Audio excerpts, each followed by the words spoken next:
Salut l'équipe, c'est l'Ovaliste. Aujourd'hui on revient sur la demi-finale perdue par Toulouse à Exeter. Vous connaissez la routine maintenant, le sommaire s'affiche juste ici. Le début du match est plutôt à l'avantage de Toulouse. Les Garonnais enchaînent de grosses séquences et ils inscrivent une première pénalité dès la 3e minute. Juste après, Exeter met Toulouse à la faute et prend la pénale touche. Un choix audacieux pour ce type de match mais qui ne sera pas récompensé puisque les Garonnais remettent la main sur le ballon. Après une nouvelle pénalité, le stade s'approche dangereusement de l'embut d'Exeter, mais UG ne peut résister au retour de 3 défenseurs et Exeter parvient finalement à se dégager après des pénalités glanées en touche et en mêlée. À la 22e minute, Rory Arnold, touché au bras, doit céder sa place à Alban Placine. À partir de ce moment-là, les Toulousains commencent à subir dans le jeu au sol et peinent à gagner leur touche. Les Anglais montent progressivement en puissance et inscrivent leur premier essai à la 30e minute. Essai auquel les Français répondent 5 minutes plus tard par l'intermédiaire de Alban Placine après un bon mouvement dans l'axe. Seulement Exeter va reprendre l'avantage juste avant la pause avec un nouvel essai marqué sur pick and go. Après la pause, le match repart peu ou prou sur les mêmes bases. Toulouse joue dans le désordre et parvient à se créer des opportunités, mais le manque de précision lui empêche de scorer. En plus, Ramos manque une pénalité et laisse 3 nouveaux points en route. Le stade commence à suffoquer. Il enchaîne les erreurs, il subit face à une défense très agressive des Chiefs et il encaisse 2 essais en 10 minutes. Mené de 17 points à 5 minutes de la fin, sa réaction par l'intermédiaire de Lebel ne sera qu'anecdotique. Et ce match s'achève donc sur la victoire d'Exeter 28-18. Maintenant qu'on a passé en revue les moments forts de ce match, voyons comment Toulouse a perdu et surtout comment Exeter a gagné. Tout d'abord, je pense que Exeter a surpris Toulouse de 2 manières. D'une part grâce à son pacte qui paye pas de mine mais qui avance très bien, qui est très bien rodé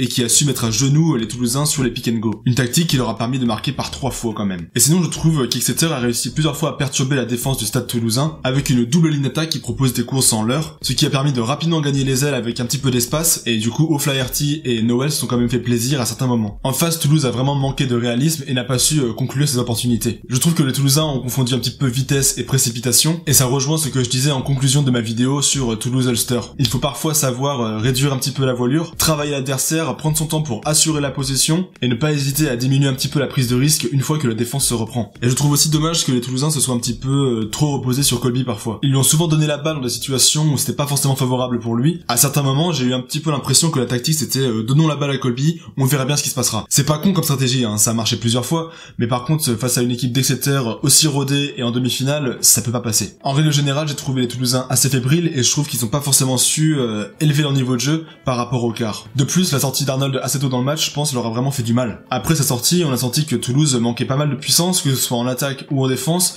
et aussi dans le jeu au sol où c'était un peu plus difficile pour Toulouse de bien garder ses ballons et de faire des débillages corrects, et surtout ils ont perdu quand même 3 munitions en touche, ce qui est pas rien quand même. Les Chiefs quant à eux n'ont pas forcément proposé un énorme spectacle, mais ils ont su trouver la faille et surtout appuyer là où ça faisait mal. En travaillant auprès, minutieusement, patiemment, en poussant les Toulousains à la faute et en trouvant le chemin de l'essai. Derrière, je trouve que les rares ballons joués ont quand même apporté du danger, je trouve que Hogg, O'Flaherty et Noel ont quand même pas mal cavalé, et ils ont réussi à percer la défense rouge et noire à quelques reprises. Toulouse n'a pas forcément été hyper largué en termes de niveau de jeu et surtout d'ambition de jeu parce qu'ils ont quand même pas mal tenté, ils ont beaucoup envoyé, mais par contre en fait ils ont été beaucoup trop imprécis pour se défaire d'une équipe des Chiefs qui était très accrocheuse et que j'ai trouvé plus mordante en défense. Enfin il y a un point que je veux aborder et je pense que vous l'attendez, c'est l'arbitrage. Parce qu'on va pas se mentir, l'arbitrage n'a pas été vraiment à la hauteur d'une demi-finale européenne. Certes c'est pas l'arbitre qui a bafouillé Toulouse et qui a commis des en avant, cependant on peut pas dire que l'arbitre n'a pas eu d'impact sur le jeu. En fait j'ai trouvé Mr. Brace assez laxiste dans le jeu au sol. Il y a vraiment des fois c'était après-midi piscine pour les Anglais. Et surtout les plaqueurs prenaient 1000 ans à sortir, ils ont beaucoup ralenti les ballons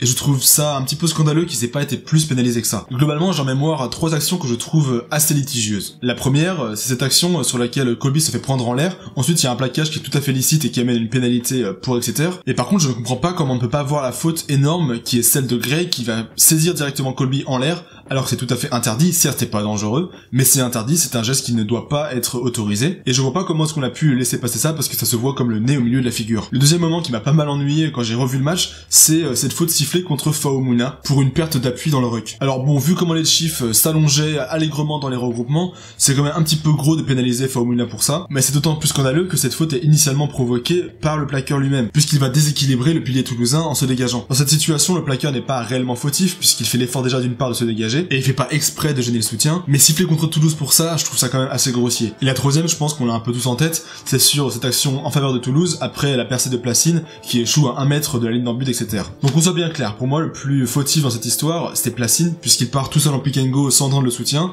ensuite du coup logiquement il prend la marée et sur le ruck d'après bah forcément il perd le ballon. Mais ce que je ne comprends pas c'est comment est-ce qu'on peut siffler un grattage pour Exeter alors que le plaqueur est littéralement couché sur le ruck, ce qui empêche du coup les soutiens de déblayer et de libérer le ballon. C'est sûr que c'est facile facile de gratter dans ces conditions. Surtout que bon, Simons n'est quand même pas non plus vraiment dans l'axe, hein, il est quand même un poil sur le côté. C'est pas scandaleux, mais bon, si on veut tatillon, autant aller jusqu'au bout. Donc voilà, c'est pas grand chose, mais c'est quand même des fois où c'est vraiment ennuyeux d'avoir un arbitrage qui est laxiste comme ça, parce que ça casse vraiment des actions qui auraient pu aller au bout, quoi. Mais vous savez quoi, ce qui m'énerve, c'est pas tant l'arbitrage. Qui a été ce qu'il a été, vous ferez votre propre avis, ça se trouve je suis juste aigri et chauvin, et je manque sûrement aussi d'objectivité parce que je supportais Toulouse. Mais moi, ce qui me frustre le plus, c'est tout d'abord le lieu de cette demi. Je ne comprends pas pourquoi Exeter a reçu cette demi-finale à domicile. Parce que Toulouse et Exeter avaient le même nombre de points, sauf que Exeter avait une victoire en moins, puisqu'ils avaient fait un match nul contre Glasgow. Et du coup, je comprends pas pourquoi à point égal, mais à victoire supérieure, Toulouse n'a pas reçu cette demi-finale. Du coup, j'ai pas compris cette décision des instances dirigeantes de la Coupe européenne, et s'il y en a parmi vous qui ont une réponse plausible, dites-la moi en commentaire. Et surtout, je trouve complètement anti-sportif la manière dont les Toulousains ont été traités durant la semaine avant la demi-finale. Puisque je rappelle qu'ils ont dû rester confinés durant toute la semaine pour éviter d'avoir des cas Covid, ce qui les aurait empêchés de rentrer sur le territoire du Royaume-Uni. Et Castres s'était fait éliminer de cette manière la semaine précédente et n'a pas pu disputer son quart de finale puisqu'il y avait plusieurs cas de contamination dans son effectif et du coup l'équipe n'a pas eu le droit de venir en Angleterre pour disputer son match alors que les joueurs qui étaient contaminés n'étaient même pas dans l'équipe qui devait être alignée. Toulouse a alors pris toutes ces précautions